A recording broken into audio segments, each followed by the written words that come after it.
Ce bulletin que nous ouvrons, cher Tidiane, avec le pèlerinage à la Mecque 2024, les premiers tests sur les pèlerins sénégalais de retour au pays confirment des cas de Covid-19. 60% de pèlerins confirmés positifs. Le Sénégal donc se prépare à une semaine critique de gestion des cas de Covid-19. Le ministre de la Santé et de l'Action sociale s'est déplacé hier à l'aéroport international Blaise Diagne pour s'enquérir de l'état de la situation. Sur place, un important dispositif sanitaire a été mis en place pour le dépistage et la prise en charge des cas de Covid.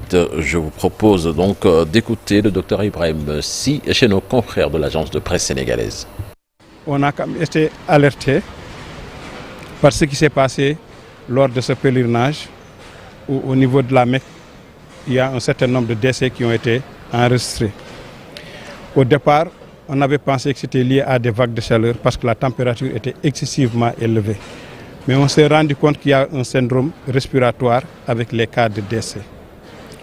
Donc on s'est dit que probablement il y a une épidémie de type respiratoire et il était de notre devoir de pouvoir surveiller surtout les pèlerins au retour en mettant en place un dispositif de dépistage pour tout ce qui est en rapport surtout avec la Covid-19.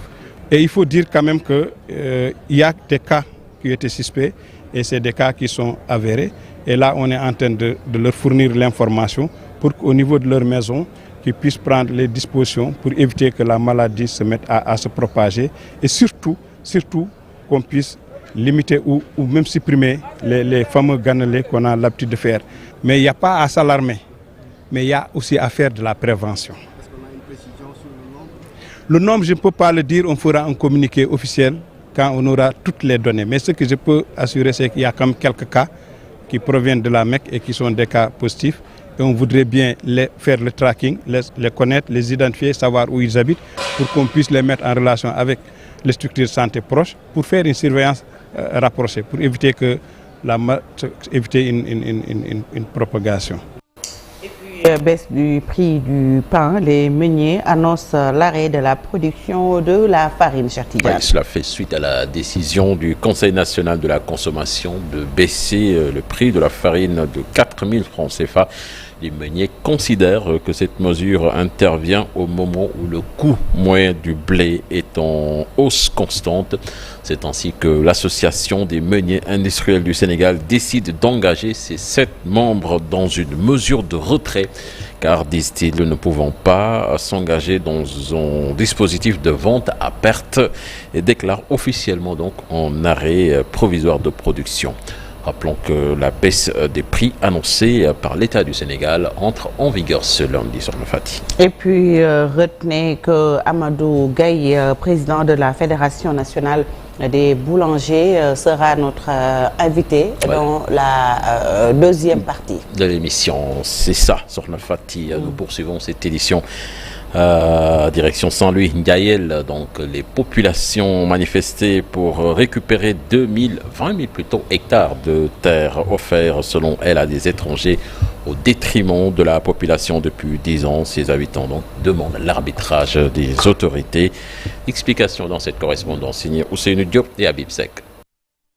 Les 20 000 hectares octroyés à Seine-Huile puis aux fermes de la Teranga alimentent les débats encore dans le Ndiaïel. Le collectif dit non et veut la restitution de toutes ces terres dans les plus brefs délais. Les troupeaux sont là, nous n'avons pas d'herbe. On est tellement fatigués, tout le monde se débrouille pour donner quelque chose à manger au bétail. Seine-Huile nous a tout pris. Pour ce collectif qui regroupe aujourd'hui des centaines de villages, les nouvelles autorités doivent réagir pour mettre fin à ce conflit qui a duré plus de 10 ans. Un programme qui est aujourd'hui à l'origine des multiples morts de cette zone. Et depuis plus de 12 ans, ils n'ont exploité pas plus d'1% de ces terres. Tous ces villages, 37 villages, qui sont sur ces 20 000 hectares, chaque fois qu'on se réveille, on se réveille sur le titre foncier ou bien un bail appartenant à autrui. Ces manifestants ne comptent plus donner aucun jour de plus aux occupants des 20 000 hectares de terre de la zone. Ils ont promis d'accentuer la lutte dans les jours à venir. Comment faire pour que ces terres puissent servir à la nation sénégalaise, pour que ces terres puissent être aménagées et que tous ces jeunes que vous voyez là puisse occuper ces terres, puisse occuper ces espaces pour qu'enfin que le Sénégal puisse atteindre l'autosuffisance alimentaire. C'est tout ce qu'on demande au président Bachir Diomaye Diakhar Faye et au premier ministre Ousmane Sonko. Dans le Ndiaël, les éleveurs et agriculteurs ne sont plus chez eux. Ils sont obligés de quitter le pays pour aller en Mauritanie afin de nourrir leur bétail.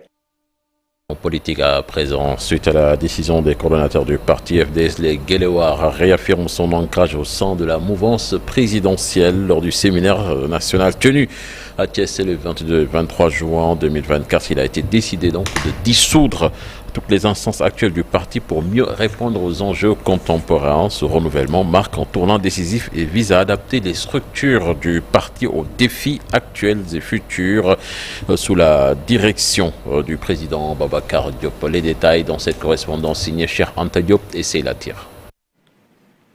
Dans les décisions du dernier congrès, les recommandations du dernier congrès, a pris la décision de dissoudre les instances,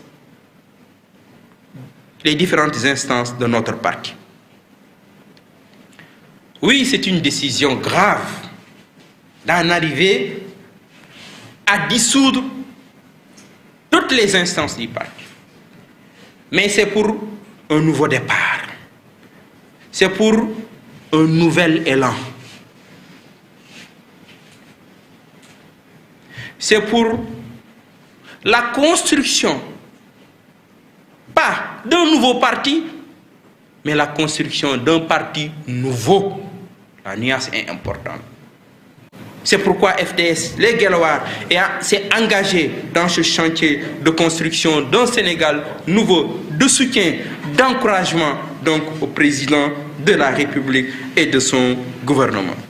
Sport à présent avec cette excellente nouvelle pour le Sénégal. Athlétisme, Cheikh Tidiane Diouf, champion d'Afrique sur 400 mètres. Une très bonne performance donc de la part de Cheikh Tidiane Diouf, champion d'Afrique. Il a remporté la course du 400 mètres plat des championnats d'Afrique seniors qui se déroulent actuellement à Douala au Cameroun. Cheikh Tidiane Diouf, auteur d'un chrono de 45 secondes 23 centièmes, donc le premier Sénégalais médaillé d'or de cette 23e édition donc de cette compétition qui se déroule au Cameroun. Merci beaucoup Cheikh Tidiane Diao pour ce premier bulletin de la journée et puis retenez l'intitulé du Jangat ou de la chronique du jour, l'abrogation de la loi d'amnistie proposée par Aminata Touré. Est-elle possible? Une question que Daouda Bin va tenter de répondre dans la deuxième partie. Nous restons avec Cheikh Tidiane Diao. Tout de suite, l'actualité hors de chez nous.